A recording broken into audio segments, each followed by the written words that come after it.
Hello అండి, అందరికీ నమస్కారం.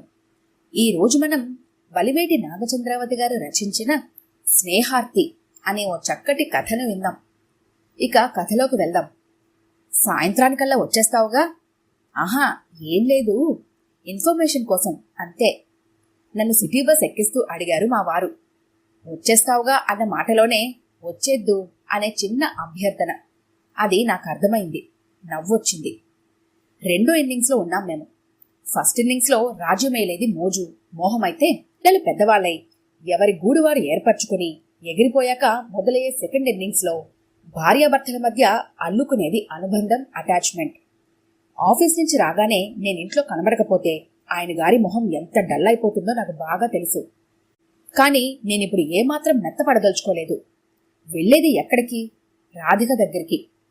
ఏమో చెప్పలేను, అది రాణిస్తుందని నమ్మకం లేదు నాకు. చూస్తాను అన్నాను బింకం సడలనివ్వకుండా. సరే సరే, జాగ్రత్త. అడ్రస్ అది సరిగ్గా ఉందిగా, కనుక్కోగలవుగా అన్నారు సమాధాన పడిపోతూ. అంటుండగానే బస్సు కదిలింది. కిటికీ పక్క సీటు. గాలి చల్లగా మొహానికి తగులుతోంది. నేను దిగాల్సింది లాస్ట్ స్టేజ్లో. తేలిగ్గా గంట పడుతుంది. తీరిగ్గా వెనక్కానుకొని కూర్చొని ఆలోచనలోకి ఎగిరిపోయాను. కాసేపటిలో రాధికని కలవబోతున్నానన్న ఆనందం మనసును ఉత్సాహభరితం చేస్తోంది. రాధిక నా తొలి స్నేహితురాలు. నా చిన్నప్పుడు ఊరికి దూరంగా కొత్తగా కడుతున్న కాలనీలో ఉండేవాళ్ళం. మాకు 2 ఇళ్ల అవతల రాధిక ఇల్లు. కాలనీకి ఇంకా మా 7 ఆడపిల్లలు లేరు. మా మధ్య స్నేహం గబగబా పెరిగిపోయి మర్రి ఊడలా పెనవేసుకుపోవటానికి అది కూడా ఒక కారణం కావచ్చు. కడుతూ సగం తయారైన ఇళ్లన్నీ మాకు బొమ్మరిళ్లే. ఇటుకలు, ఇసుక, ఆ ఇసుకలో దొరికే ఆల్చిప్పలు, శంఖాలు మాకు ఆట వస్తువులు. అక్కడ పెరిగిన పిచ్చి మొక్కలు, ఆకులు, పూలు మా బొమ్మలకు అలంకారాలు. రాధిక వాళ్ళ అమ్మో, మా అమ్మో మమ్మల్ని వెతుక్కుంటూ వస్తే తప్ప మా ఆటలకి అంతూ దరి ఉండేది కాదు. ఆ ఏడాదే కాన్వెంట్లో జాయిన్ చేశారు ఇద్దరిని. ఒకే స్కూలు, ఒకే క్లాస్, కానీ సెక్షన్లు మాత్రం వేరయ్యాయి. నేను కొద్దిగా విచారపడ్డాను. అయ్యో, రాధికతో కలిసి ఉండటానికి వీల్లేకపోతుందే స్కూల్లో అని. అంతే, రాధిక అలా కాదు. ఏడ్చి గోల పెట్టి వాళ్ళ నాన్న దగ్గర స్కూల్కి వెళ్ళనని మారం చేసి ఆయనతో ఆ స్కూల్ ప్రిన్సిపాల్కి రిక్వెస్ట్ చేయించి మొత్తానికి నా సెక్షన్కి మార్చేదాకా వదిలిపెట్టలేదు. అప్పుడు అర్థమైంది రాధికకి నేనంటే ఎంత ఇష్టమో. ఆ తర్వాత కూడా అప్పుడప్పుడు రాధిక చేష్టలు నా మీద తనకున్న అభిమానాన్ని చెబుతూనే ఉండేవి. ఒకసారి ఏదో పండగ, బహుశా శ్రావణ శుక్రవారం అయి ఉండాలి. రాధిక చక్కగా అలంకరించుకొని వచ్చింది మా ఇంటికి. పట్టులంగా, వెల్వెట్ జాకెట్, నడుముకి వడ్డానం, మెళ్ళో హారం, బొట్టుబొమ్మల ముద్దొచ్చలా తయారు చేసింది వాళ్ళమ్మ. ఆర్థిక అసమానతల సంగతింకా గ్రహ్యానికి రాని వయసు నాది. 2 మీటర్ల పూలబట్టతో గౌను కుట్టించింది మా అమ్మ నాకు. రాధికను చూసి నా కళ్ళు మెరిస్తే నన్ను చూసిన రాధిక ముఖం వెలవెలబోయింది. ఇప్పుడే వస్తానుండు అని వెనక్కి వెళ్ళిపోయింది రాధిక. అరగంటలో తిరిగొచ్చింది. సాదా గౌను, సన్నటి గొలుసుతో. నిజంగా ఆ క్షణంలో రాధికంటే నాకు కలిగిన భావానికి భాషారూపమివ్వటం నా వల్ల కాదు గాని రాధిక భుజం చుట్టూరా చెయ్యవేసి మనమిద్దరం ఎప్పుడు ఒకే జట్టుగానే ఉండాలి, సరేనా అని అనటం మాత్రం బాగా గుర్తు. మా ఇద్దరి మధ్య సాన్నిహిత్యం పెరిగే కొద్దీ రాధికకి నేనంటే ఆరాధన అంతగానూ పెరిగిపోయింది. ఎంతగా అంటే నేను చేసిన తప్పులు కూడా తన నెత్తిన వేసుకునేటంతా. స్కూల్లో ప్రయోగమేదో చేస్తూ బీకరొకటి నేను పగలగొడితే అది తనే చేశానని చెప్పి టీచర్ చేత చేతి మీద కట్లు తేలేలా దెబ్బలు తింది. ఎందుకే అట్లా అంటే, నిన్ను కొడుతుంటే నేను చూడలేను అంది. అట్లాంటి ప్రాణం పెట్టే స్నేహితురాలు ఎవరికి మాత్రం అపురూపం అనిపించదు. రాధిక నాకు ప్రియాతి ప్రియమైపోయింది. మాకు 14 ఏళ్లు వచ్చేదాకా మా స్నేహం అలాగే సాగింది. ఎంత మధురమైన రోజులవి. వచ్చిన ప్రతి ఊహని కలబోసుకోవటం, కలిగిన ప్రతి ఆలోచనని పంచుకోవటం, భవిష్యత్తుని వర్తమానంలో దర్శించి పరవశించుకోవటం, ఏవేవో ఊసులు, నవ్వులు. ఓహ్, తలుచుకుంటే ఇప్పటికీ మనసు పులకరించిపోతుంది. ఈ మధ్యలో సరోజిని, సత్యవతి, వరలక్ష్మి, ఆశ లాంటి ఎందరో అమ్మాయిలు నదిలో కలిసే వాగులో వంకల్లా మా స్నేహంలో కలిశారు. ఒక్కొక్కరు ఒక్కో పరిస్థితిలో పంట కాలువల్లా మా నుంచి విడిపోయి వెళ్ళిపోయారు. మా ఇద్దరి స్నేహం మాత్రం చెదరకుండా జీవనదిలా ఎప్పటికీ సాగిపోతుంది అనుకున్నాం. కానీ రాధిక వాళ్ళ నాన్నగారు కొత్త బిజినెస్ స్టార్ట్ చేసుకుని ఫ్యామిలీతో సహా దూరంగా వెళ్ళిపోయారు. చాలా దుఃఖపడ్డాం మేం. ఇప్పటిలా ఇంటింటికి టెలిఫోన్ సౌకర్యం వ్యాప్తి చెందని కాలం అది. సెల్ ఫోన్లు ఊహకు కూడా అందవేమో. అంచేత ఉత్తరాలు మాత్రం తరచూ రాసుకుంటూ ఉండాలని, ఎప్పుడూ ఈ స్నేహాన్ని మర్చిపోకూడదని ఒకరికొకరం చెప్పుకొని విడిపోయాం. ఎంతో ఎమోషనల్గా 2-3 ఉత్తరాలు వెంటనే రాసుకున్నాం కూడా. ఆ తరువాత ఆ ఉద్రేకం పలచబడింది. ఆ తరువాత ఆగిపోయాం. ఏడాది తరువాత రాధిక పెళ్లి శుభలేఖ వచ్చింది మాకు. వెళ్లాలని చాలా ఉబలాట పడ్డాను. అబ్బో, చాలా దూరం, దారి ఖర్చులే బోలెడవుతాయి అన్నారు నాన్న. పెద్దల చాటు ఆడపిల్లని ఏం చేయగలను? అంతే. ఆ తరువాత రాధిక సమాచారమే నాకు అందలేదు. నేను రాసిన 2 ఉత్తరాలు తిరిగి నాకే వచ్చేసా ఎందుకో. అలా రాధిక నాకు పూర్తిగా దూరమైంది. కాని కంటికి కనబడనంత మాత్రాన, కబురు అందనంత మాత్రాన నా మనసులో గాఢంగా ముద్రించుకుపోయిన ఆ స్నేహం తాలూకు గుర్తులెలా మాసిపోతాయి? రోజులు, నెలలు, సంవత్సరాలు గడిచినా గృహిణిగా, అమ్మగా, అమ్మమ్మగా ఎన్ని దశలు దాటినా రాధిక నా జ్ఞాపకాలలో పదిలంగా ఉండిపోయింది. అప్పుడప్పుడు కల్లోకి కూడా వచ్చి పలకరించేది. ఎక్కడుందో, ఎలా ఉందో అనుకునేదాన్నప్పుడు. ఇదిగో ఇన్నాళ్లకి, కాదు ఇన్నేళ్లకి రాధిక జాడ తెలిసింది. మొన్న మధ్య ఓ పెళ్లి ఫంక్షన్లో ఒక ఆవిడ పరిచయమైంది. పుట్టిల్లు, చదువులు ఇలాంటి మాటలు దొరుకుతున్న సందర్భంలో అనుకోకుండా ఆవిడ రాధిక పినతల్లి కూతురని తెలిసింది. అరే, మీకు తెలీదా, రాధిక వాళ్ళు ఏ ఊళ్ళోనే ఉన్నారు అన్నది ఆవిడ. నిజంగా చెబుతున్నాను. ఆ తర్వాత పెళ్ళెలా జరిగిందో నాకు తెలియలేదు. అడ్రస్ అడిగి తీసుకున్నాను. ఇదిగో ఇలా బయలుదేరాను. మేడం, ఇదే లాస్ట్ స్టాప్. చెప్పమన్నారుగా. కండక్టర్ హెచ్చరికతో ఈ లోకంలోకి వచ్చాను. సంపన్నులుండే లొకాలిటీ అది. అక్కడే ఉంది బృందావనం. పాష్గా ఉండే అపార్ట్మెంట్లు సముదాయం. ఎప్పుడో కంఠోపాఠం అయిపోయింది, కానీ ఎందుకైనా మంచిదని అడ్రస్ స్లిప్ తీసి చూశాను. 4వ అంతస్తు, 212 నెంబర్ ఫ్లాటు. లిఫ్ట్లో 4th ఫ్లోర్కి చేరుకున్నాను. 2 ఫ్లాట్లు ఉన్నాయి అక్కడ. కుడివైపున 211, ఎడం వైపున. అటుగా అడుగులు వేసే కొద్దీ ఏదో తెలియని ఉద్వేగం అలుముకుంటోంది లోపల. కాలింగ్ బెల్ నొక్కాను. నన్ను చూడగానే ఏమవుతుంది రాధిక? మాటలు రాని సంభ్రమంలో ఉక్కిరిబిక్కిరి అవుతుంది కదా. గట్టిగా కౌగిలించేసుకుంటుందేమో, గురాడకుండా ప్రశ్నల వర్షం కురిపిస్తుందేమో, లేకపోతే గట్టిగా ఏడ్చేస్తోందా? ఎవరు కావాలండి? సర్వెంట్ అనుకుంటా. తలుపు తీశాడు. రాధిక. అమ్మగారా? ఉన్నారు, పిలుస్తాను, లోపలికి రండి అడ్డు తొలుగుతూ అన్నాడు. లోపలికి అడుగేశాను. ఓపెన్ వరండా, చాలా విశాలంగా ఉంది. రకరకాల పూల మొక్కలు, క్రోటన్స్ కుండీలో ఆర్చీలుగా అందంగా అమర్చారు. చిన్నప్పటి నుంచి రాధికకి పూలన్నా, పూల మొక్కలన్నా మహా పిచ్చి. ఆ సరదా ఇప్పటికీ అలానే ఉందన్నమాట. లోపల నుంచి మాటలు, నవ్వులు వినిపిస్తున్నాయి. రాధిక భర్త ఓ పెద్ద ఆఫీసర్. ఆయన కోసం వచ్చేవాళ్ల కోసం అనుకుంటా. 4 కుర్చీలు వేసున్నాయి అక్కడ. ఒకదానిలో కూర్చోబోతున్నాను. ఎవరు? గబుక్కును తిరిగాను అడికేసి. మెయిన్ డోర్ ముందర పక్కనే మరొక ఆమెతో సహా నించుంది రాధిక. అవును, తను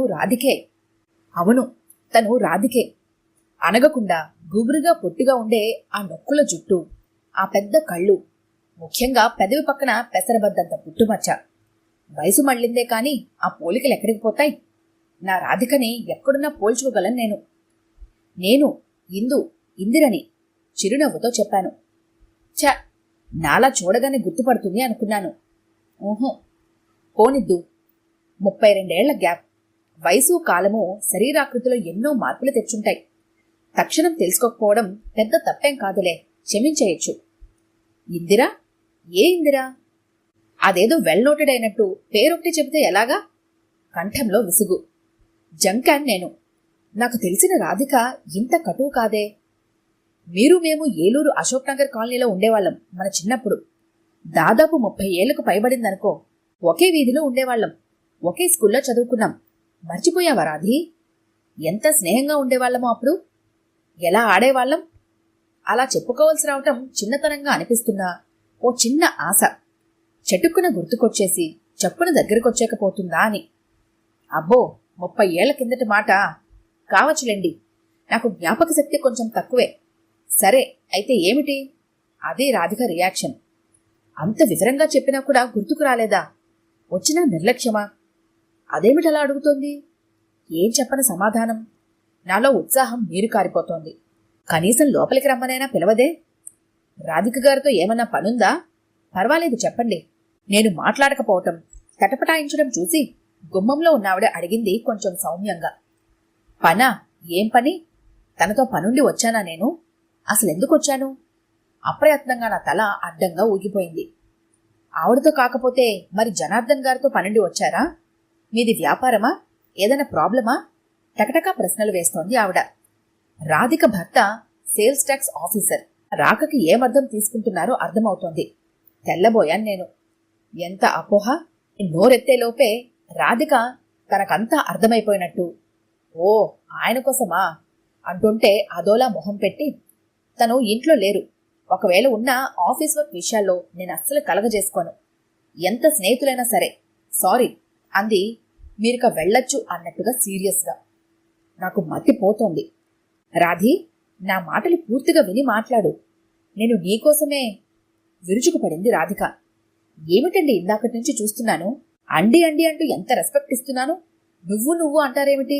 మేనర్స్ లేని వాళ్ళంటే నాకు అసహ్యం అంటూ అంటూ నా నాలిక మీద తడారిపోయింది. ఇంకా అక్కడ నిలబడాలని కాని, నిలబడి మాది వ్యాపారం కాదని, తనని చూసి మాట్లాడాలనే కోరికతోనే కలవరించిపోతూ వచ్చానని చెప్పి ఒప్పించాలని కాని నాకు అనిపించలేదు. మళ్లీ మాట్లాడితే మరుక్షణం తన ముందర నుంచి మాయమైపోతే బావుండు అనిపించింది. గిరుక్కున వెనక్కి తిరిగాను. వెనక నుంచి మెల్లగా మాటలు వినబడుతున్నాయి. చిన్నప్పటి ఫ్రెండ్ని అంటోందిగా, నిజంగానే మిమ్మల్ని చూడటానికి వచ్చిందేమో. చాలే, ఎప్పుడో 30 ఏళ్ల క్రితం ఫ్రెండ్షిప్ కారణంతో నన్ను చూడటానికి వెతుక్కుంటూ ఇంత దూరం వచ్చిందనుకుంటున్నావా? సిల్లి, అంత పిచ్చివాళ్ళు ఉన్నారంటే నేను నమ్మను. ఇంకేదో మోటివ్ ఉండే ఉంటుంది. రాధిక మాటలవి. చెవులు 2 పనిచేయకపోయినా బావుండుననుకుంటూ గబగబా లిఫ్ట్ కేసి నడిచాను. మనసంతా ముద్దుబారినట్టయింది. ఎలా బస్టాండ్కి వచ్చానో, ఎలా ఇంటికి చేరానో నాకే తెలీదు. తాళం తీసి మంచం మీద పడ్డాను. ఒంట్లో చైతన్యాన్నెవరో బ్లాటింగ్ పేపర్తో ఒత్తేసినట్టు ఏదో నీరసం. వెళ్లేటప్పుడు ఇంట్లో ఎక్కడ పని అక్కడే వదిలేశాను. కాని ఇప్పుడేమీ చెయ్యాలనిపించడం లేదు. నా మీద నాకే జాలి. ఎప్పుడూ లేంది బావురుమని ఏడవాలనే కోరిక. కనీసం ఆకలి కూడా వెయ్యట్లేదు. సాయంత్రం ఆయన వచ్చేదాకా అలానే నిస్సత్తుగా మంచం మీద పడుకుండిపోయాను. తలుపు తీశాను. నన్ను చూడగానే మా వారి మొహంలో ఆశ్చర్యం, ఆనందం కలగలిసి తాండవమాడాయి. అరే, వచ్చేశావా? అసలు ఊహించలేదు సుమా. మంచి పని చేశావు, నిజంగా మంచి పని చేశావు అన్నారు సంతోషంగా. ఒక తిరస్కారం చెవి చూసిన వేళ ఆ వెనకే లభించిన పురస్కారంలా ఆయన నుంచి ఆ రకమైన ఎదుర్కోలు నాకు ఓదార్పుగా సగం వేదన తీరినట్టుగా అనిపించింది. ఏమిటోయ్, స్నేహితురాళ్ళిద్దరూ పొద్దుట్నుంచి కబులతోనే కడుపు నింపేసుకున్నారా?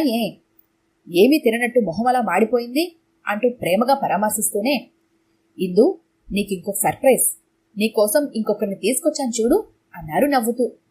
ఆయన మాటలింకా పూర్తవలేదు. వాకిట్లో ఆటో ఆగింది. సల్వార్ కమీజ్లో ఉన్న ఒక ఆవిడ దిగింది. ఒక స్నేహితురాలని వెతుక్కుంటూ వెళ్ళావా? నిన్ను వెతుక్కుంటూ ఇంకో స్నేహితురాలిటి వచ్చారు. ఆటోవాడికి డబ్బులిస్తున్నావని కంటితో చూపిస్తూ, షీలా, కాకినాడలో మీ అమ్మమ్మగారి ఇంటి ఎదురుగా నీ కన్నడం స్నేహితురాలు షీలా, చూడు చూడు, జ్ఞాపకం రావట్లా? తొందరగా అడిగారు. స్నేహితురాలా? షీలానా? అయోమయంగా నేనటు చూశాను. నా వయసే. చెంపలు నెరిసాయి ఆవిడికిను.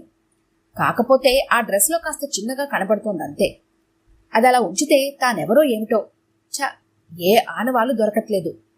ఇంతకుముందు షీలాగారు మా బ్యాంక్కి రెగ్యులర్గా వచ్చే కస్టమర్గా ముఖపరిచయం. ఈరోజు అనుకోకుండా నా పర్సులో మన ఫోటో చూశారు. నిన్ను గుర్తుపట్టారు. ఇందిర కదూ, నా ఫ్రెండే తను అంటూ ఏదో నిధి కనిపెట్టినట్టు తెగ సంబరపడిపోయారు. అరగంట సేపు నీ గురించే స్తోత్రం అనుకో. ఇప్పటికిప్పుడు నిన్ను చూస్తేనే గాని రాత్రికి నిద్ర పట్టదు అంటారు. ఏం చేయను, నువ్వు వచ్చుంటావో లేదో అని అనుమానం. అదృష్టం, నువ్వున్నావు. పాపం ఆవిడ కోరిక తీరింది. ఆవిడతోటి పరిచయాన్ని ఆయన అలా చెబుతూనే ఉన్నారు. ఈలోగా ఆమె నాకు దగ్గరగా వచ్చేసింది. ఇందు, బావున్నావా? ఎంతకాలమైంది నిన్ను చూసి. ఏమిటలా చూస్తావు? గుర్తులేనా నేను అన్నది ఆత్మీయంగా నా చేయి తన చేతిలోకి తీసుకుని. ఏమని చెప్పాలి?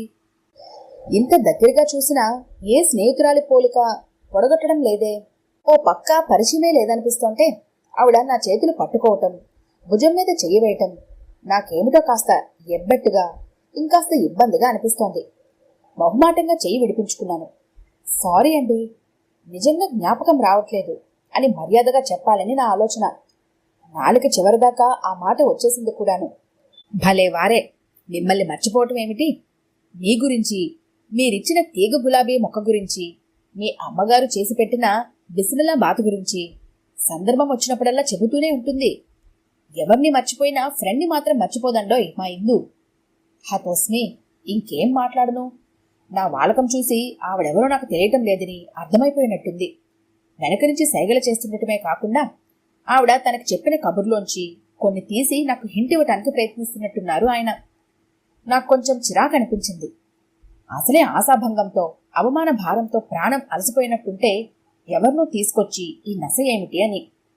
గమ్మత్తేమిటంటే అన్ని హింట్లిస్తున్నా నా బుర్రలో వెలగని బల్బు నిజంగా అంటున్న ఆమె మొహంలో వెలిగింది.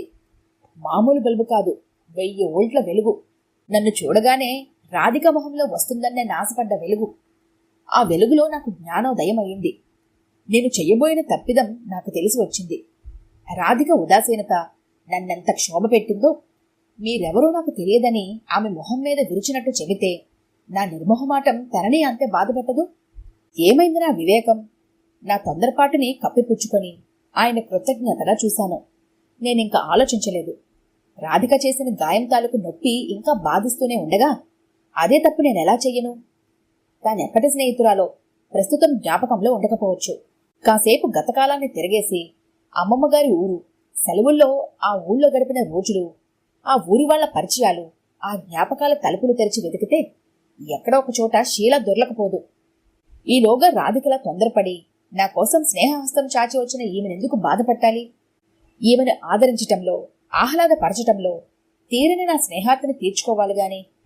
అంతే, ఆలోచనలకు ఫుల్ స్టాప్ పెట్టి హృదయపూర్వకంగా షీలా అంటూ 2 చేతులా స్వాగతించాను.